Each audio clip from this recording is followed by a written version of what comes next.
If you're getting up 2, 3, 4 times a night, tonight can be different. I'm going to show you 5 simple exercises you do right on your bed.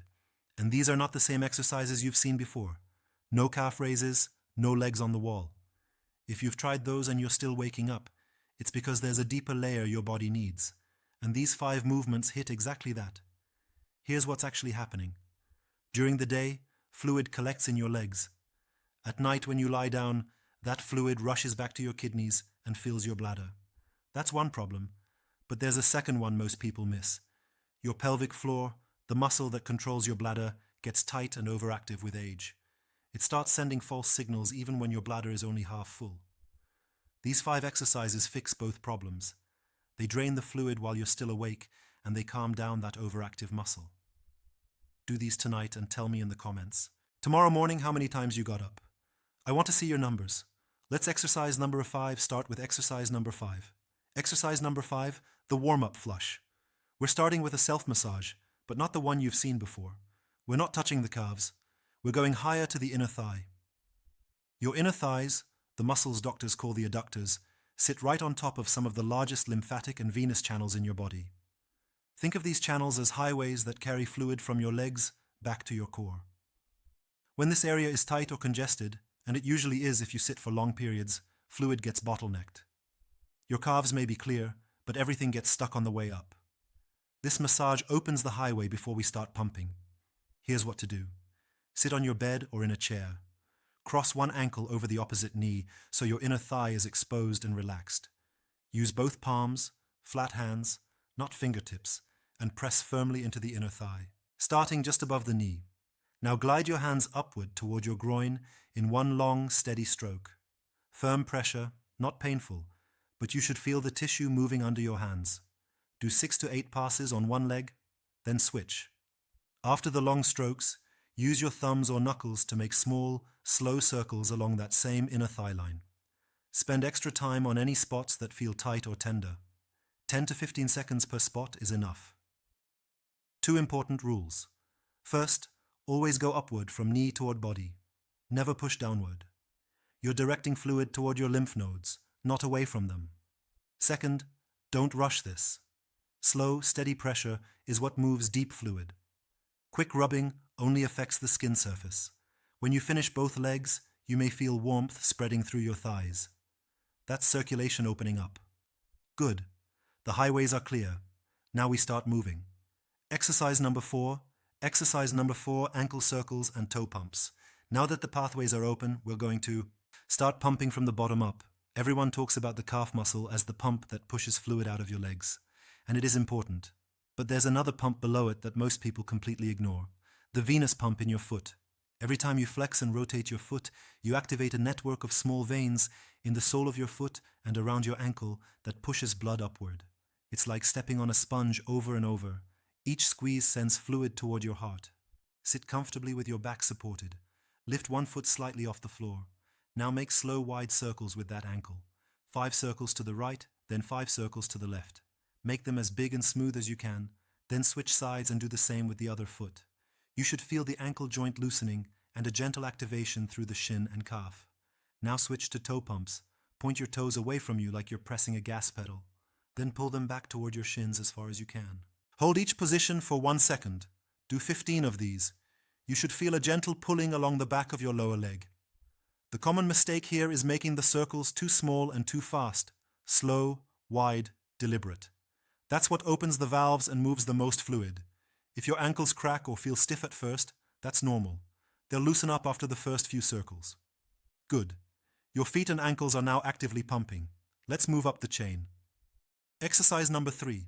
Supine exercise. Number 3, marching. Lie on your back on your bed. Bend your knees. Feet flat on the mattress. Now slowly lift your right knee toward your chest. Not all the way, just to a comfortable height. Then lower it back down. Now lift your left knee. Alternate like you're marching in slow motion while lying on your back. Each time you lift a knee, your hip flexors compress the veins and lymph channels in your groin. That's the main junction where fluid from your legs re-enters your core circulation. At the same time, your calf on the lifted leg contracts slightly to stabilize the movement. So you're activating both the hip pump and the calf pump with every single rep. Do 20 repetitions, 10 on each side. Keep the pace slow, about 2 seconds to lift, 2 seconds to lower. Breathe naturally. If this feels easy, here's a progression. As you lift each knee, flex your foot, pull your toes toward your shin. Now you're activating the foot pump, the calf pump, and the hip pump all in one movement. 3 pumps in one. The mistake to avoid: don't go fast. This isn't a fitness exercise. If you rush, you lose the pumping effect and it becomes a core workout instead. Slow and deliberate is what moves fluid. After 20 reps, keep your knees bent and rest for 30 seconds. You may notice that your legs already feel lighter. That's fluid moving toward your kidneys, exactly where we want it. Exercise number 2. Exercise number 2. The bridge with hold. This is the peak of our routine. It does something none of the other exercises can. It works your pelvic floor and improves venous return from your legs at the same time. Stay lying on your back, knees bent, feet flat on the bed, about hip width apart, arms relaxed at your sides. Now, as you breathe out slowly through your mouth, gently press through your heels and lift your hips off the bed. You don't need to go high, just enough that your body makes a straight line from your shoulders to your knees. Think of a small bridge. Here's the key part. At the top, hold for 5 seconds. While you hold, gently engage your pelvic floor. Imagine you're trying to stop the flow of urine. A light contraction, not a hard clench. You should feel a gentle lift in your lower pelvic area. Then slowly lower your hips back down as you breathe in. Let everything relax completely. Wait 3 seconds, then repeat. Do 8 repetitions.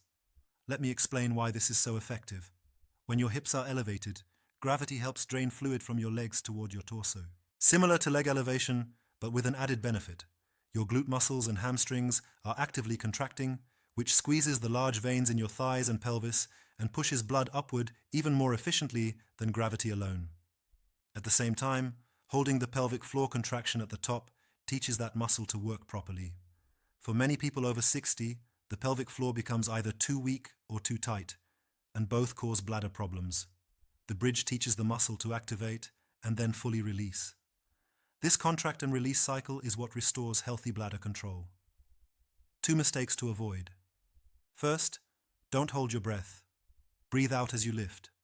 Breathe in as you lower. The breath and the pelvic floor are connected. Holding your breath creates pressure that works against what we're trying to do. Second, don't clench your glutes as hard as you can. This is not a gym exercise. Moderate effort. The goal is activation, not exhaustion. Good. We've drained the fluid. We've trained the pelvic floor.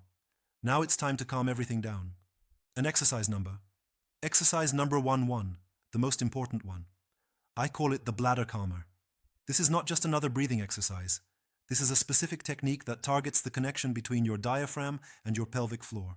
A connection that controls how your bladder behaves at night. Here's what most people don't understand. Your pelvic floor and your diaphragm move together. When you breathe in deeply, your diaphragm pushes down and your pelvic floor gently drops. When you breathe out, your diaphragm lifts and your pelvic floor lifts with it. They're connected like the top and bottom of a piston. But in many people over 60, this coordination breaks down. The pelvic floor gets stuck in a tight, clenched position. It forgets how to relax. And a tight pelvic floor does 2 things. It puts constant pressure on the bladder, and it makes the bladder overreact to small amounts of urine. Your bladder sends the go now signal when it's only half full because the muscle around it never lets go. This exercise retrains that coordination. It teaches the pelvic floor to release deeply so your bladder can hold more and the false alarms stop. Here's how to do it. Stay lying on your back from the bridge, knees bent. Place one hand on your chest and one hand on your belly, just below your navel. Breathe in slowly through your nose for 4 seconds. As you breathe in, your belly should rise. Your chest should stay almost still. But here's the part most people miss. As your belly rises, I want you to consciously let your pelvic floor drop. Imagine the entire base of your pelvis softening and opening downward like an elevator going to the ground floor. Now breathe out slowly through your mouth for 6 seconds. Purse your lips slightly as you exhale. Feel your belly fall and feel your pelvic floor gently lift naturally, not forced, like that elevator slowly rising 1 floor. That's 1 cycle. We're going to do 8 cycles. In through the nose, belly rises, pelvic floor drops. Out through the mouth, belly falls, pelvic floor lifts. The key is the word gentle. You're not squeezing, you're not forcing, you are allowing the movement to happen. The pelvic floor should feel like it's floating up and down with your breath, not clenching and releasing.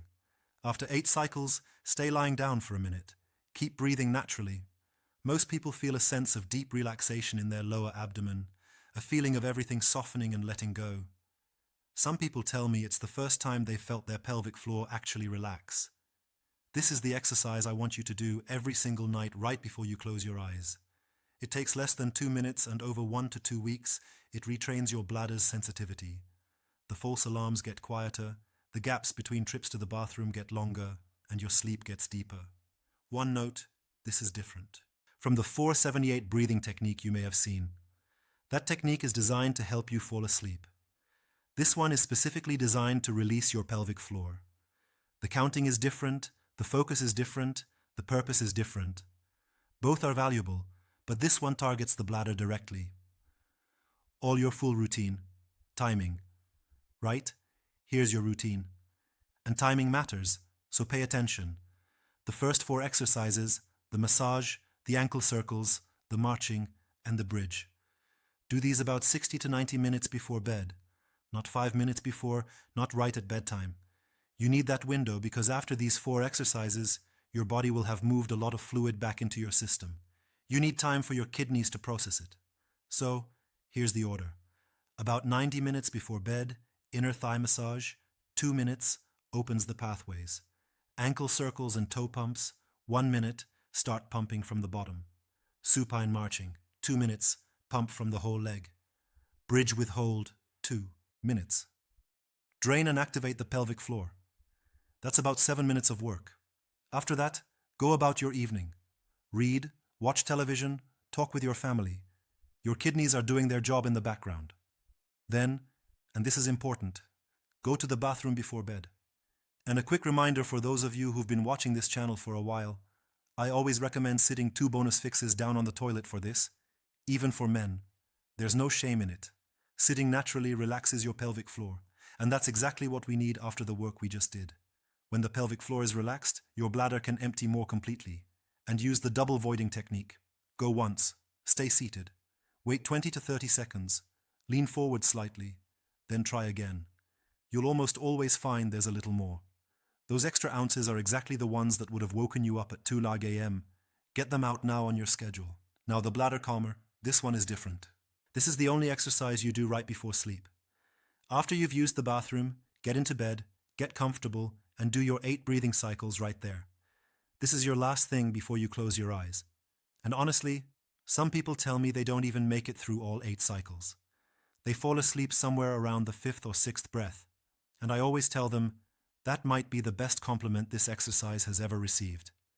Now 2 quick bonus tips that aren't exercises, but can make a real difference alongside this routine. First, if you take blood pressure medication or a water pill, check what time you take it. If you take it in the evening, it may be forcing your kidneys to work overtime at night. Ask your doctor if you can switch to mornings. That one change alone can eliminate a trip to the bathroom. Second, look at the sodium in your dinner. Salty food in the evening makes your body hold extra water and your kidneys release it while you sleep. Check the label. If your dinner is over 600 milligrams of sodium, that may be part of your problem. Keep the salty meals earlier in the day. These 2 tips combined with the exercises can make a dramatic difference. Now, I need your tell me your number help. Try this routine tonight. Tomorrow morning, drop a comment and tell me how many times did you get up. Give me a number. And then come back in 1 week and give me the new number. I want to see the change. I read every comment, and your results help other people believe this can work for them too. If someone you care about is dealing with this, send them this video. This is the kind of thing that changes when someone just shows you what to do. Subscribe if you haven't. We share practical, no-nonsense guides like this every week. Sleep well tonight. You've earned it.